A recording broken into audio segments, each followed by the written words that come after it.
की certificate recognise करती है, तो वो अगर ख़ुद अपने मदरसे खोलकर चला रहे हैं, जैसे दारुल उलूम देवबंद है, मुबारकपुर में अशरफिया है, ऐसे कई बड़े बड़े मदरसे हैं, डिफरेंट स्कूल्स ऑफ थॉट के प्राइवेट मदरसे हैं जिनका ना सरकार से कुछ लेना देना है, ना सरकार उनको कुछ फंडिंग करती है। हाँ, जो मदरसा बोर्ड के तरह रिकग्नाइज्ड हैं वो सरकार से उसका ताल्लुक़ है, गवर्नमेंट से। इससे ये क्यों सर्वे क्यों करा रहे आप? मैं अगर मदरसा खोलता हूँ तो अपने इस्लामिक तौर तरीक़े उनको सिखाने के लिए, इस्लामिक फ़िक़्ह सिखाने के लिए, उनको मौलाना बनाने के लिए, मुफ्ती बनाने के लिए, और स्टेट गवर्नमेंट से ताल्लुक़ ही नहीं है। और संविधान के आर्टिकल 30 के तहत मुझे एक फंडामेंटल राइट हासिल है कि मैं अपने मदरसे खोलूँ, अपने पसंद के एजुकेशन इंस्टीट्यूट्स खोलूँ। इसमें सरकार क्यों मुदाखलत करेगी? आप सर्वे क्यों करना चाह रहे हैं? आपको इससे लेना देना क्या है? क्या आप उनकी तनख्वाह दे रहे हैं? जो मदरसा बोर्ड के तहत मदरसे हैं उनकी तनख्वाह तो आप दे नहीं रहे हैं पिछले 4 साल से। ये मदरसे प्राइवेट मदरसे हैं, अनएडेड मदरसे हैं, और आर्टिकल 30 के तहत इसको कायम किया गया है। तो स्टेट गवर्नमेंट क्यों सर्वे करा रही है? आपको लेना देना क्या है? अब आप एक ऑर्डर जारी कर दीजिए ना कि अब आप मुसलमान मत रहिए, आप कुरान मत पढ़िए, नमाज मत पढ़िए, ऑर्डर जारी कर दीजिए। वही करना चाह रहे आप। ये सर्वे नहीं है बल्कि एक छोटा एनआरसी है ये। मदरसों को लेकर पूरे देश भर में और बार-बार सवाल उठते रहे। वैसे में अगर कोई सरकार चीज़ों को रेगुलराइज कर रही है, क्यों रेगुलाइज करेंगे? क्या रेगुलाइज कर नहीं क्यों क्या रेगुलाइज करेंगे आप? जो मदरसा बोर्ड के तहत उत्तर प्रदेश में वो आपका रिकॉर्ड है। ये मदरसे से, ये जो प्राइवेट मदरसे हैं जो मदरसा बोर्ड से रिकग्नाइज नहीं है, जो आर्टिकल 30 के तहत उनको राइट है, आप क्यों करेंगे सर्वे उनका? आपको क्या राइट है करने का? क्यों करेंगे आप? नहीं आप क्यों जानकारी करेंगे आप? क्या आपके सामने मदरसे चल रहे हैं, आप क्यों शक करते हो मदरसों को? आपके दिमाग में बात बैठी हुई है शक करना।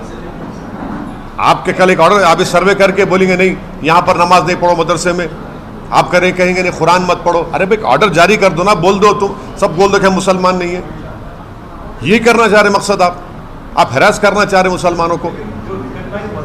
रिकग्नाइज मदरसे की बात नहीं कर रहा हूँ, मदरसा एजुकेशन बोर्ड अलग है, ये प्राइवेट मदरसे हैं जो भारत के संविधान के आर्टिकल 30 के तहत मुझे खोलने का पूरा इख्तियार हासिल है।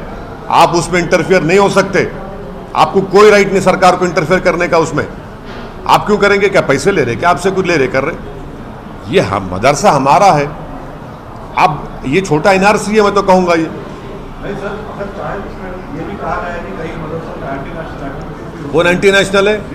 कहाँ एंटी नेशनल है? बताओ कहाँ एंटी नेशनल है? इतनी बेशर्मी से कह रहे हैं कि हम आज़ादी के 75 साल का अमृत उत्सव मना रहे हैं। जो यही मदरसों ने इस मुल्क को आज़ाद करवाया, आज आप उनको शक की निगाहों से देख रहे हैं। ये आप खराज अक़ीदत पेश कर रहे हैं, होमेज पेश कर रहे हैं उन मुजाहिदीन आज़ादी को जो इन मदरसों से निकलकर भारत को आज़ाद करवाए थे। बेशर्मी की हद हो गई है।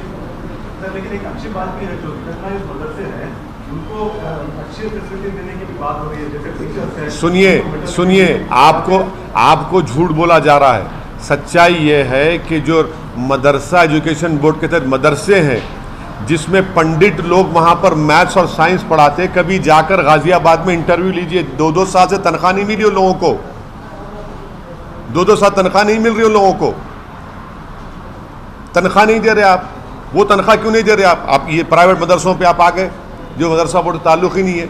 अरे जो मदरसा बोर्ड में है उनको तनख्वाह तो दो तुम। ना सेंट्रल मोदी गवर्नमेंट दे रही है, ना योगी गवर्नमेंट तनख्वाह दे रही है उनको, वहाँ जो टीचर्स पढ़ा रहे हैं। ये प्राइवेट मदरसे हैं, आप क्यों सर्वे करेंगे? आपका मकसद एक ही है कि हरास करना, मुसलमानों को, इस्लाम को बदनाम करना, जो आप नफरत करते हैं। कल आप ऑर्डर पास कर दो ना भाई, कुरान नहीं मत पढ़ो, नमाज मत पढ़ो, यही करना चाह रहे हैं आप। आपका मकसद यही है। सर आपने एक ट्वीट किया है आखिर क्यों मोदी सरकार रशिया में चाइना की आर्मी के साथ हम मिलिट्री एक्सरसाइज क्यों कर रहे हैं भाई? एक क्या क्या क्या तमाशा हो रहा है ये? लद्दाख में 1000 स्क्वायर किलोमीटर पर चीन की फ़ौज बैठी हुई है और फिर हमारे ग्रेजिंग राइट्स में उस 8 किलोमीटर या 10 किलोमीटर अंदर आ चुके हैं। हम अपने जानवर को ले जाकर वहाँ पर ग्रेजिंग नहीं कर सकते, 50,000 के करीब फ़ौज हमारी चीन की फ़ौज के ख़िलाफ़ खड़ी भी है, आप उनके साथ मिलकर मिलिट्री एक्सरसाइज कर रहे हैं। और दूसरी तरफ फॉरेन मिनिस्टर बोलते हैं कि चीन से रिलेशनशिप नॉर्मल नहीं होंगे जब तक कि वो बॉर्डर का इशू हल नहीं करेंगे। हम क्या जवाब देंगे उन सिपाहियों को, फ़ौज को, जो हज़ारों फीट के ऊपर ठहरकर भारत की ज़मीन से चीन जो हमारी ज़मीन पर कब्ज़ा करके बैठा है उनसे आँख में आँख डाल रहे हैं? ये कौन सी देशभक्ति है? ये कौन सी फॉरेन पॉलिसी है कि चीन की फ़ौज के साथ आप मिलिट्री एक्सरसाइज करेंगे? क्या मजाक बना के रखा है मोदी सरकार ने हमारी देश की आर्मी का, हमारी देश की सुरक्षा का, हमारी टेरिटोरियल इंटीग्रिटी का, भारत की सॉवरेनिटी का। सर, ममता बनर्जी ने भी आरएसएस की तारीफ कर दी। हाँ, 2003 में उन्होंने उनको पेट्रियट कहा था और आरएसएस ने उनको दुर्गा कहा था। और जब चुनाव आ गए तो फिर शुरू हो गई सेकुलरिज्म। अब कह रही हैं कि आरएसएस में अच्छे लोग हैं।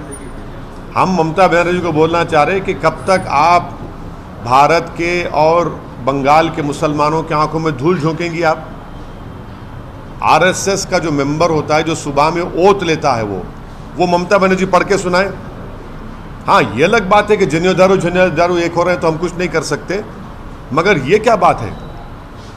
आरएसएस को आप तारीफ कर रहे हैं और फिर मुसलमानों को बोलते हैं कि भाजपा को रोकने वोट दो। कि आरएसएस भाजपा में फ़र्क है कोई? ये अब जो टीएमसी में जो मुसलमान चेहरे हैं, जो टीएमसी में जो लोग हमको उंगलियां उठाते थे, अब बोलो क्या बोलना है उस बारे में? क्या विकल्प देंगे आप मोदी के बारे में? इसके पीछे क्या मतलब रहेगा सर? क्यों आप सोचते हैं कि ममता ने ऐसा बोला होगा आरएसएस के ऊपर? अब उनको पूछिए। आपने हमसे सवाल किया, उनके बयान पर हम बोल रहे हैं, वो खुद बताएंगी। पहले भी 2003 या 4 में भी उन्होंने आरएसएस को तारीफ की थी, आरएसएस की, वो भी रिकॉर्ड है। और आरएसएस ने उनको कहा था कि दुर्गा है ये। तो अचानक ये मोहब्बत पैदा हो गई। तो इसका मतलब है शुरू से मोहब्बत थी। या फिर पीढ़ी का नहीं, शुरू से मोहब्बत थी, मगर हम लोग, हमारे आंखों पर पर्दा पड़ा हुआ है ना सेकुलरिज्म का। हमारे आंखों पर सेकुलरिज्म का पर्दा पड़ा हुआ है। तो अब ये पर्दे हट रहे हैं, लोग देख रहे हैं अब। सर, एक समीकरण, नया समीकरण बनता हुआ दिखा। कल हमारे मुख्यमंत्री बिहार गए थे, पटना, बिहार के मुख्यमंत्री से मिले।